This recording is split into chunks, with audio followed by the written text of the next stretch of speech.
to change these mirrors. As I said earlier, these mirrors are a bit naff, so I'm going to change them. So you just pull that off. You've got 2 bolts, 2 very rusty bolts.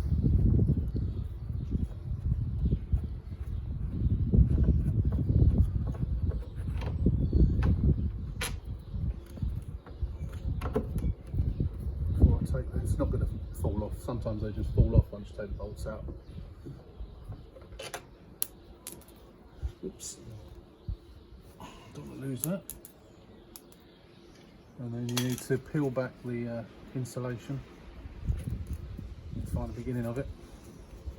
Actually, you don't need to on this one. Just unplug it. And then you feed the wire back through. You can.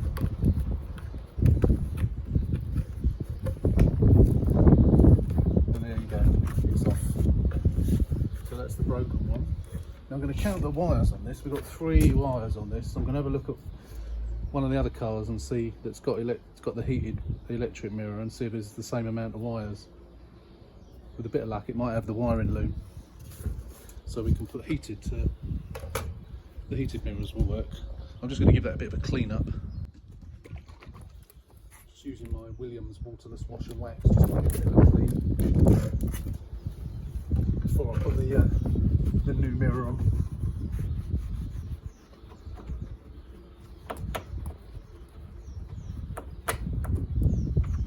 It is very dirty, this car.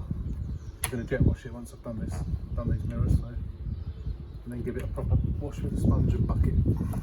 Right, that's clean. So now we'll get the other light out, the other mirror out, and put it on. Okay, here it is.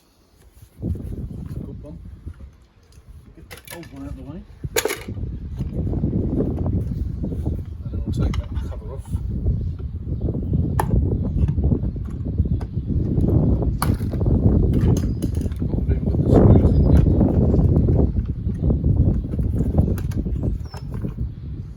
Yeah, no, that mirror has got, I'll have to look at that in a minute. This has got quite a few wires on this one. So I don't think this has got the loom for heated mirrors, which is a shame, but see on this mirror it's got 1, 2, 3, 4, 5, 6, 7 wires. So obviously the crucial ones are the ones that cause the mirror to operate itself, but I've got the screws in. At least they're colour coded to the car, which is good. Could have put red ones on. I have got a set of red ones, I think. But you know, this is only a cheap car, so I just wanted to get a decent set of mirrors. I'll do those up tight.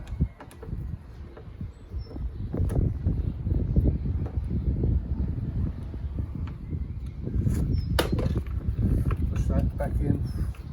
That's the bit that just stops the water from getting into the mirror housing. Plug in.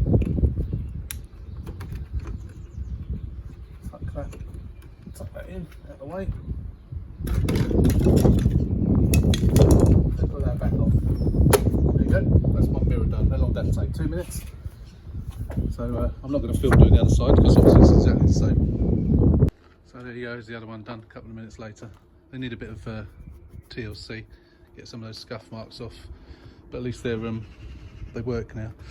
So all I'm going to do, I'm not going to do much to this today, so it's not going to be a very long video. I'm going to give it a good wash. I might put the headlight on as well, but I'm going to give it a jet wash and then go over it with a bucket and sponge, just try and get it a bit cleaner. So we'll come back once it's done, because it's very, very dirty. As you can see, it's all green. It's all green around there, green around the door handle and so on. I'll go around it and get these marks off with the cutting compound. The roof's very green as well, and black. It's horrible. So it really needs a really good clean. So let's do that now. So I've given it a jet wash, and then I've just covered it in snow foam as well.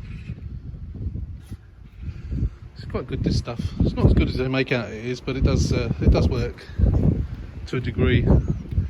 So I'll let that soak in for a couple of minutes, and then we'll jet wash it off. And I'll also have to jet wash off the house and the neighbour's car as well, and the yard bath, because it's gone all over the place. That's the trouble with this stuff. It does squirt a bit. Oh, what was that? It's working on its own now. So yeah, come back and hopefully be nice and clean once I've jet washed it off. Use the wind. The wind has come up. I would have filmed a bit more, but it's not so windy. So it's nice and clean now. Some of the black marks, I'm trying to shield it from the wind. Some of the black marks are still on the roof. I'm going to go over that with cutting compound in a second. But apart from that, it's nice and clean now.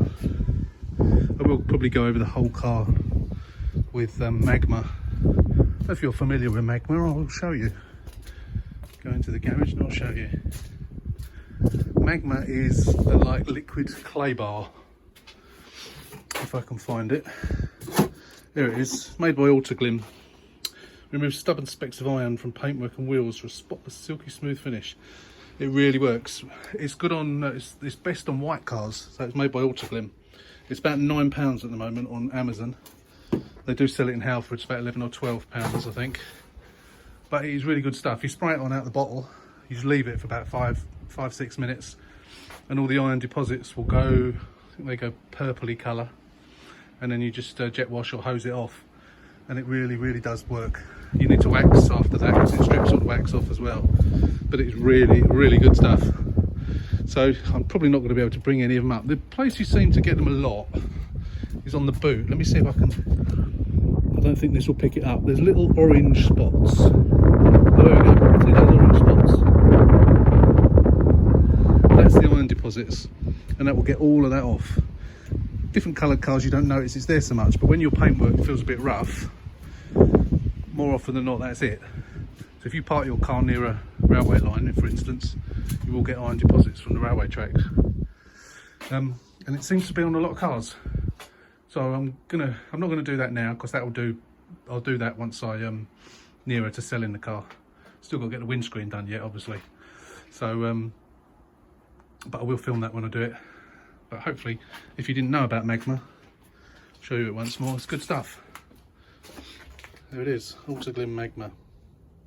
As I say, best on white cars.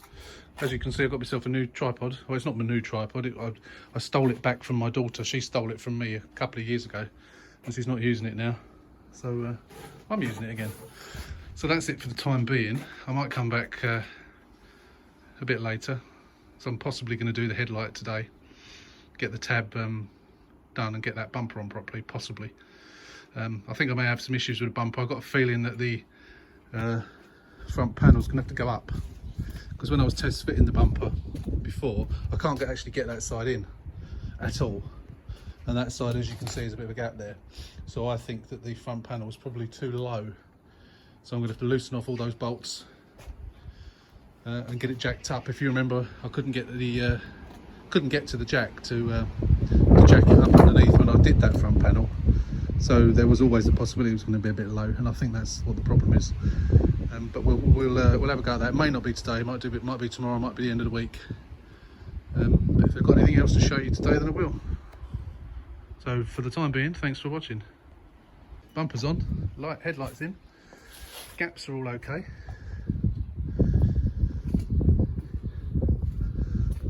I've got a bit of a mark there. I've got to take that off. There's a couple of little bits of paint that I've got to touch up on the bumper. Nothing much. Some of it's rubbed out, but obviously that piece there, it's got to be painted. There's a couple of little tiny bits. I've still got to do that down there. I'll use my dent puller to do that. So there's a few bits. I've gone over the roof with the cat compound. I've got those marks. Sorry about this wind. So I discovered what was wrong, why the bumper wouldn't fit.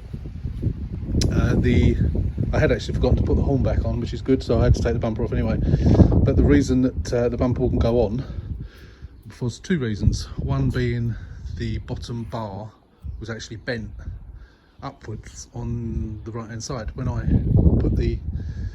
when I was standing in the garage looking up towards it, you could see how bent it was. so I think it was fouling the bottom of the bumper, so it wouldn't go on properly. And the other reason, managed to get that side in first, because that was the side I was having problems with. Then I couldn't get that side in, so what I did, I thought, I've had this before actually, that the foam, let me see if I can get a bit of foam for you. I've got one in the garage here somewhere, or bits of one. Let me see if I can grab it. Okay, so on these, and I can't remember which way around it is. I think it was on that way round, so you got the thick bit at the top, and it should be the other way around. So you got the thin bit at the top. I think that's the right way around. So what I did is I actually took the whole thing off, and then it slipped in easily. So then I just turned it around, slipped it back in place, and it's fine. So that's good. So as I say, that is a bit damaged. It bends in. It doesn't actually look so bad. Or maybe it's just this car, I don't know. Or maybe it was a combination of this and the foam. So I'm not going to throw that away, because I might be able to use that on another car. But the main thing is the fact it's all on. I've adjusted the bonnet. I adjusted that gap on that wing. Again, there's a couple of little bits of paint I've got to touch in. So the headlights have all got more or less equal gaps all the way around. And the bonnet shuts equally. It could do with very, very slightly coming out a little bit, so I might have a tiny little adjustment. But yeah, it's good. It's not taking me too long to do this today, and I've still got work to do on it, obviously, but we're really getting there now. Don't forget, this was the 300. Pardon me. This was the 300-pounder. So it's pretty good, really. I've still got to take those stripes off. I might do that next week. I'm off work on Thursday and Friday, so I'll have some content for you on at the weekend. I'm dying to get this one finished, so I can make a start on the art bath. But yeah, so basically that's it for today, I think. So again, excuse the wind. The wind's really come up this afternoon, so hopefully you can hear me. But as you can see there, cars are starting to look really good now. I'm hoping the end of this week, even though we're on lockdown, my windscreen man, I'm hoping he's going to come the end of this week sometime. He was going to come the end of last week. Let me go in the garage out the wind. He was going to come last week, but the excuse me, my wife was just asking me if I wanted a piece of cake. Yeah, he was going to come last week, but he just spent the last 6 weeks in hospital because he had a heart attack on a petrol station forecourt. Luckily for him, there was a nurse there who brought him back. But ever since then, he got broken ribs with the nurse doing CPR on him, and it's that's causing him problems. So he was going to come last week, but because of the coronavirus and the lockdown, his supplier of the windscreens has closed, so he can't get the windscreens. So I'm hoping he seems to think he'll be able to get them next week. So fingers crossed for that. Because apart from the bits and pieces on that car's almost finished now. Could be quite difficult to sell at the moment due to the corona, but it's just been nice to get it done. I've got the logbook. Have I got the logbook? Can't remember now. There's so many cars, I can't remember what ones I've got logbook for. No, I haven't got the logbook, but it is taxed, it is MOT'd, and it is insured, so it can go out on the road. And then, of course, I can start working on the bath. So I'd say that's it for the time being, or for today. Thanks for watching. Don't forget, if you haven't already subscribed, please do.